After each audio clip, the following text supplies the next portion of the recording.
Pierre-Yves, merci de nous accueillir aujourd'hui dans cette belle bibliothèque. Je crois d'ailleurs que cette bibliothèque, elle a un lien avec votre tante Jeanne. Tout à fait, tout à fait. Jeanne Plassard, c'était la cousine de ma maman, et elle était historienne amateur aussi, et c'est un peu elle, dans ma jeunesse, qui m'a mis le pied à l'étrier sur l'histoire locale, et quand je la voyais tous les étés, elle me racontait les recherches qu'elle avait fait durant l'hiver aux archives, elle m'expliquait tout ça, et ça m'a passionné très jeune, et c'est un peu comme ça que j'ai poursuivi. Ma passion pour l'histoire. Ma passion pour l'histoire elle se décline pour l'histoire locale du Loba, mais aussi de manière plus générale pour l'histoire maritime.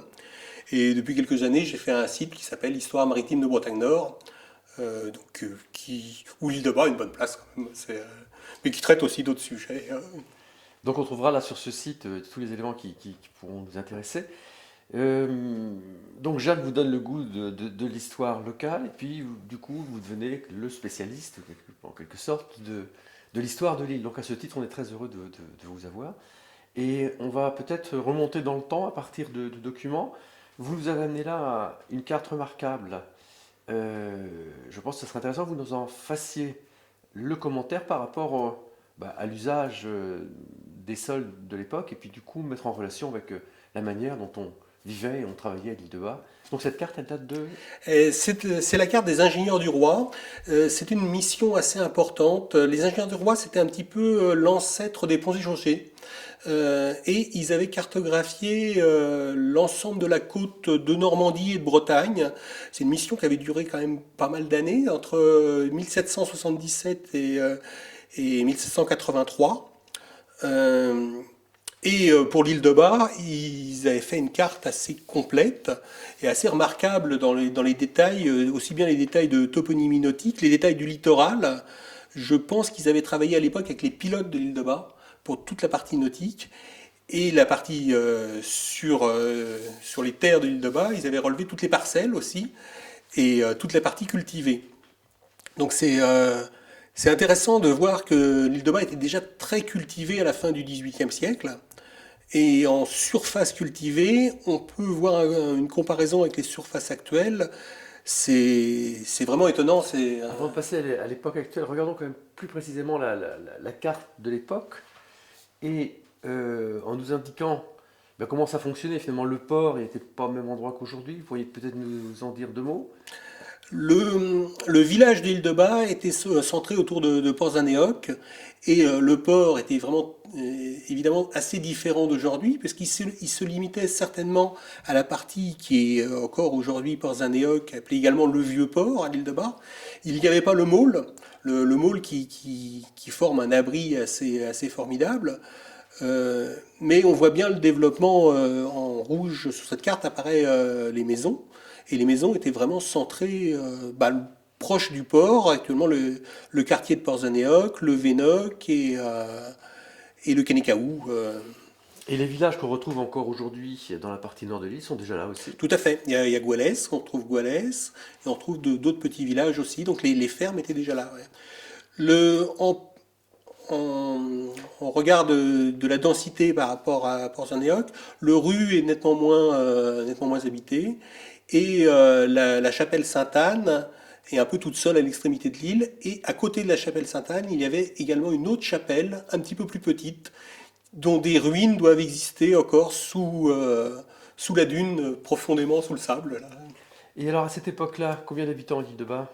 Combien d'habitants Aux alentours de 1000, peut-être un petit peu moins de 1000, 800 ou 1000 habitants. Sous l'Ancien Régime, il n'y a pas eu d'estimation très fiable. Euh, mais on a eu une espèce de croissance assez lente tout au cours du 19e siècle, croissance régulière, pour arriver à un pic juste avant la guerre de 14, à 1360 habitants, je crois.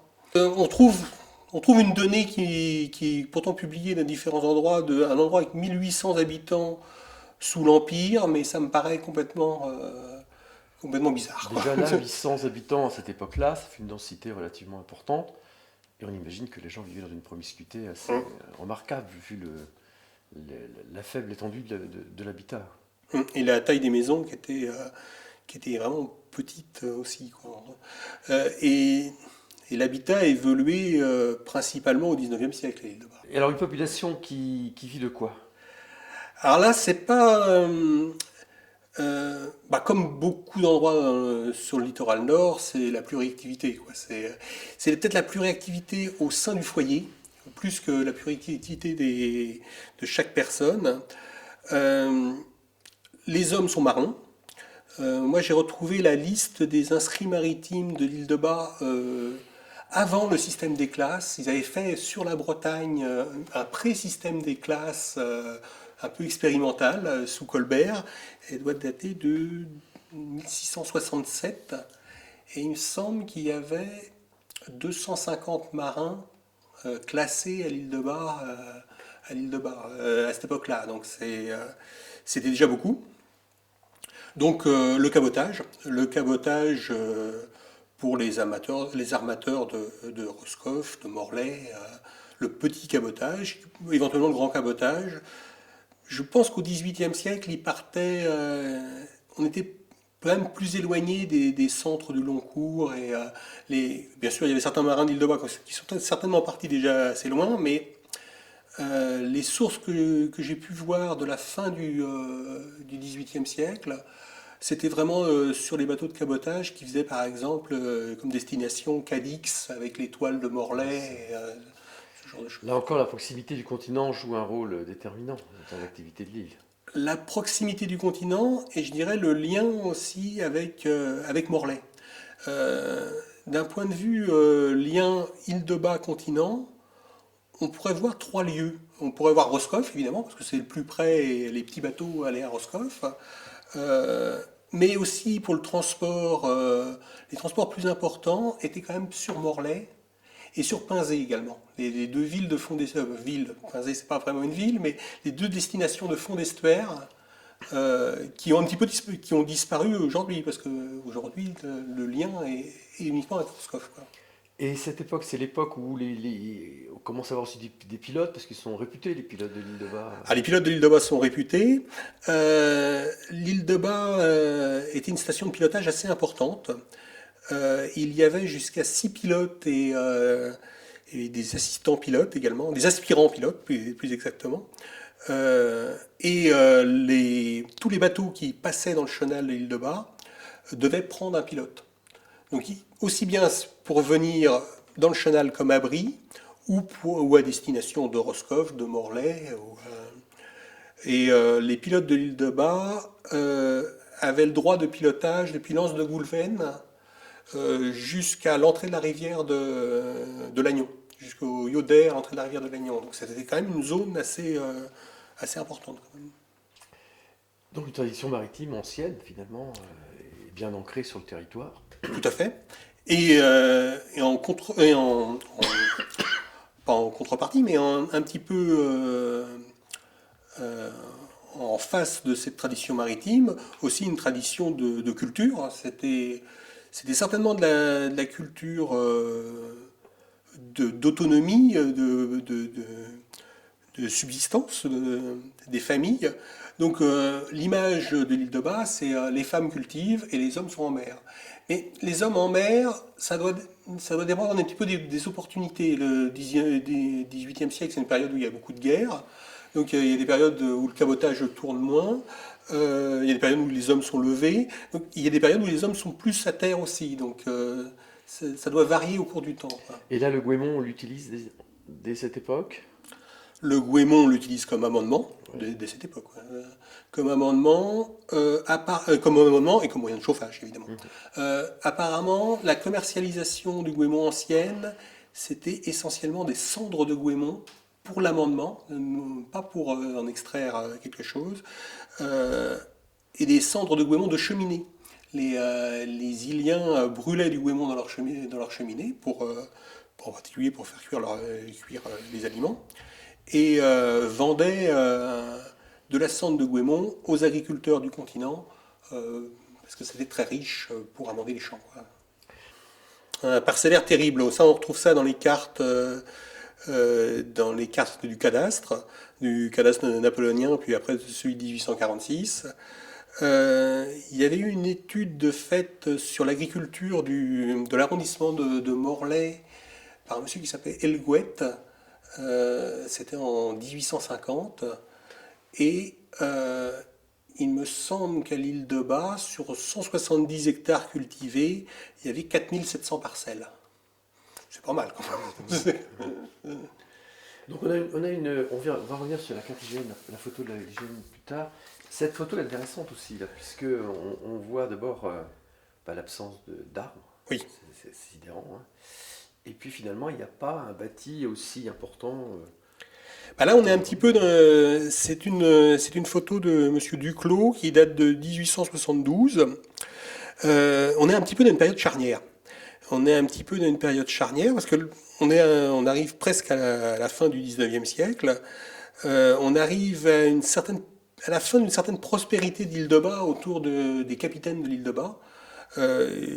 Les capitaines de l'île de Bas, une fois qu'ils ont gagné de l'argent, capitaine au cabotage, capitaine au long cours, une fois qu'ils ont gagné de l'argent, investissent dans la construction, construisent des maisons et achètent des terrains. Donc là, on peut voir un petit peu deux générations de maisons. On voit des grandes maisons avec des fenêtres très régulières, des ouvertures très régulières. Et on voit aussi quelques maisons très anciennes qui datent du XVIIIe siècle. D'après le cadastre napoléonien et d'après les recensements de population, on pense que les maisons étaient quand même plus grandes que ça. Et on voit certaines maisons au fond du vieux port, là. On voit un petit peu des longères avec très peu d'ouverture, mais qui sont quand même assez longues. Et donc, Et on voit des moulins aussi. On voit des moulins. On voit des moulins, et les moulins étaient vraiment les points de repère de l'île de Bas. Là, c'est sur les relevés de côte de Beautemps-Beaupré. Ça date de 1837. Et en 1837, il y avait 4 moulins en activité sur l'île, quoi. Il y avait, donc ce qui montre bien la production agricole et la nécessité de faire de la farine, quoi. Et on voit le sémaphore là quand même. Oui, le sémaphore il est tout neuf. Là, c'est 1872. Le sémaphore date de 1866. Donc voilà, un peu la rupture.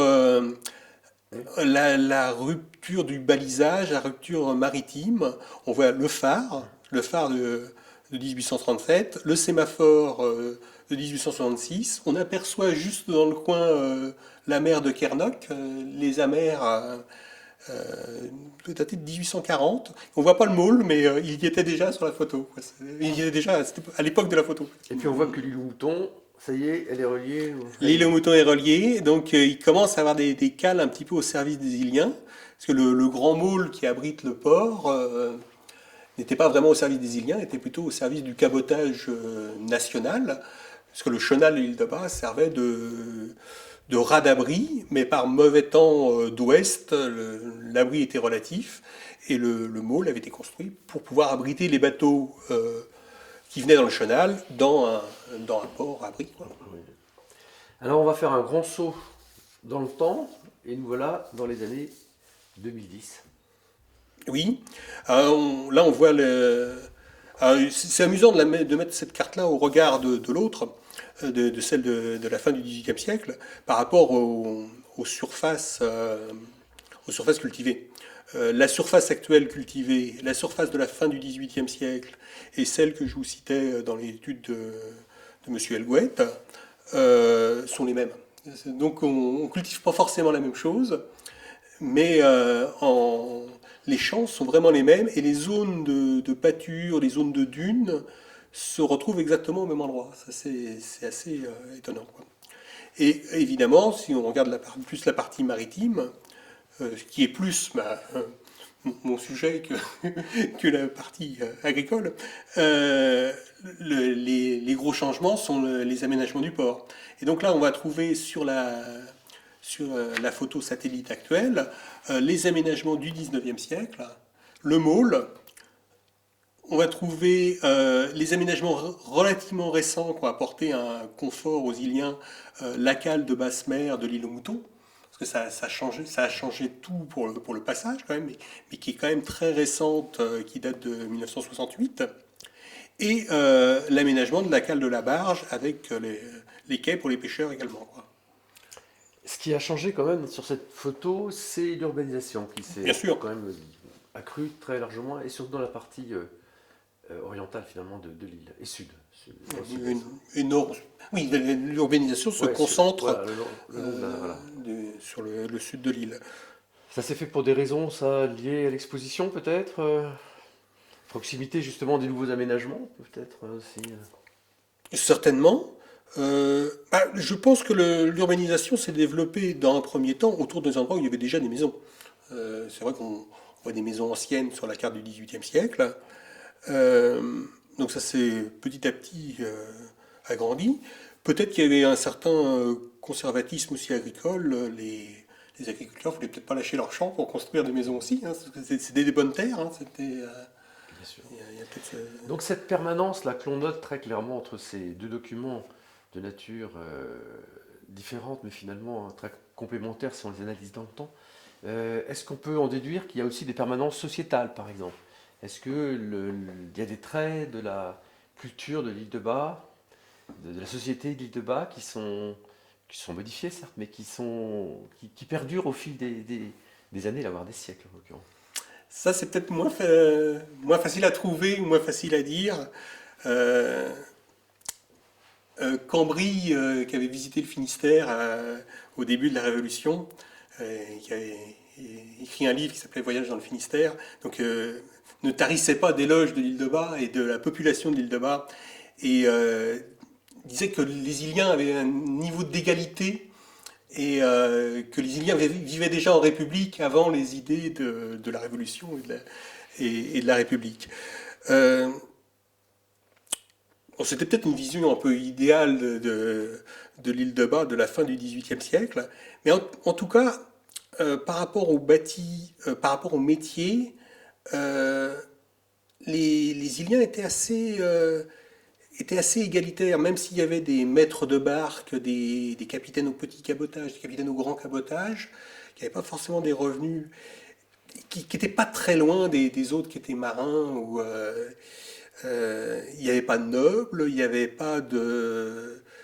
euh, En dehors du curé, il n'y avait pas d'ecclésiastique sur l'île. Euh, donc peut-être qu'il y avait une certaine égalité qui, à mon avis, a évolué au cours du 19e siècle, où il s'est construit, il y a des familles, en particulier de capitaines de long cours, il y a eu des descendants qui sont construits quand même de belles fortunes, qui ont Et de construit de belles belles. maisons, qui ont investi aussi dans les terrains. Ouais. Donc la propriété agricole était aussi dans ces familles-là.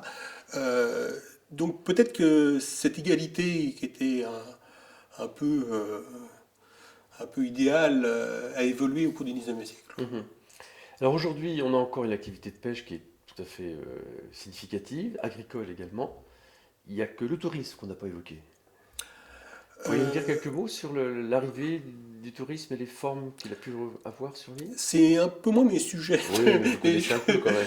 Euh, là, par contre, si on compare par rapport à d'autres îles où le tourisme, en particulier Bréa en Bretagne Nord, euh, le tourisme est arrivé relativement tard à l'île de Bas. Même s'il y a des gens qui ont voyagé sur l'île de Bas, euh, c'est un peu au tournant la première arrivée du tourisme, c'est au tournant du XXe siècle, du XIXe, du XXe, là. Entre les deux, il s'est développé des hôtels à ce moment-là. Le premier hôtel a été l'hôtel Robinson, puis après il y a d'autres hôtels qui se sont développés sur le port, euh, et un petit peu de construction balnéaire, mais pas énormément quand même. Et après c'est dans les années 50, 60 que le tourisme s'est développé, quoi. Comme sur les autres îles. Comme sur les autres îles, et peut-être. Mais il y a aussi une forme de tourisme à l'île de Bas, de gens plus ou moins originaires de l'île de Bas qui reviennent, ou qu'on retrouve peut-être aussi sur les autres Ouais. îles aussi, je pense. De gens qui reviennent en vacances. Il y a des maisons de famille, ça existe encore, il y a encore des maisons de famille. Des gens qui sont partis travailler ailleurs, éventuellement depuis plusieurs générations, mais qui ont gardé une attache sur l'île de Bas, quoi. Mhm. Et contrairement à certaines îles également agricoles et proches du continent, ce qu'on peut dire aussi, c'est que l'île de Bas n'a eu la chance de ne pas avoir de pont.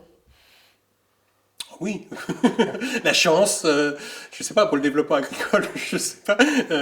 Oui, oui, c'est sûr que l'île de Bas garde son caractère d'île et, Il n'y a pas eu de projet, ça vous n'a pas eu connaissance de projets réels, Ouais, non. sérieux, non. Il y a eu des Des bruits bruits, qui ont des bruits, couru, ouais. comme toute île assez proche du continent. De projets, non. Non, non, non, c'était... euh, même au moment où on a construit l'estacade qui permettait un passage plus confortable à marée basse, il n'a pas été projeté de Ah, construire un d'accord. pont jusqu'à l'île à ce moment-là, quoi. Non, je vois Autant dans plus. les années Ouais, 60, ouais, ça aurait pu être dans ça l'air aurait du pu être dans temps. l'air Ouais, du ouais, temps, oui, tout ouais, à fait. complètement, ouais.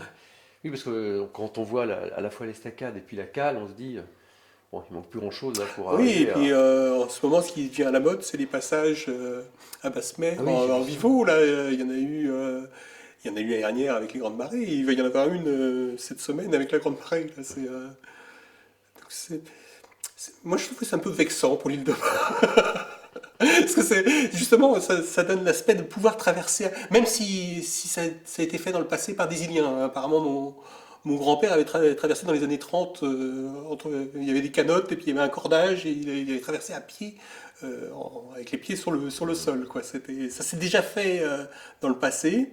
Il y a Yann Rioux qui est en train de faire un excellent livre qui va être consacré à l'histoire du passage de l'île de Bar de 1920 aux années 80, à l'arrivée de la barge. Ah oui, ouais, c'est.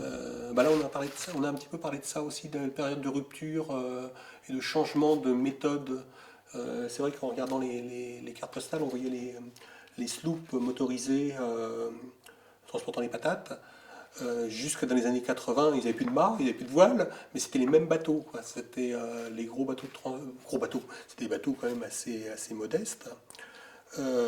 Et c'était vraiment du transport avec beaucoup de manipulation à la main. Les sloops venaient à l'échouage dans le port, ils venaient à couple avec un tracteur et une remorque, et tout le chargement se faisait à la main. Donc quand on voit la différence avec la barge et les manipulations, et c'est quand même relativement récent, quoi. Euh, oui, donc oui, là on voit bien sur cette carte-là.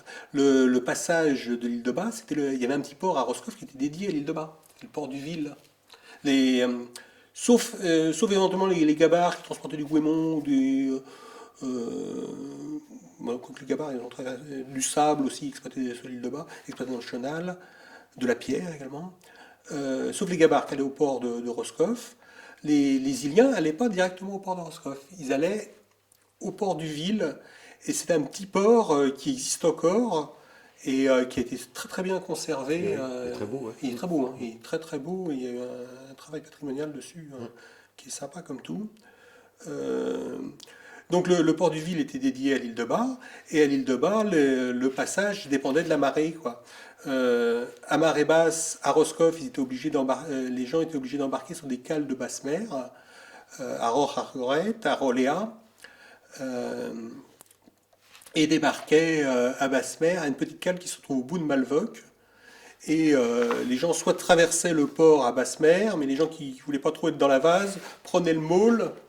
Et en fonction de l'endroit où ils allaient sur l'île, ça faisait quand même un bon bout de chemin. Intéressant. Et ça a marqué beaucoup les souvenirs des Iliens, parce que ça s'est pratiqué jusqu'en 1968-69. Donc les traversées de basse mer, c'était quelque chose, quoi.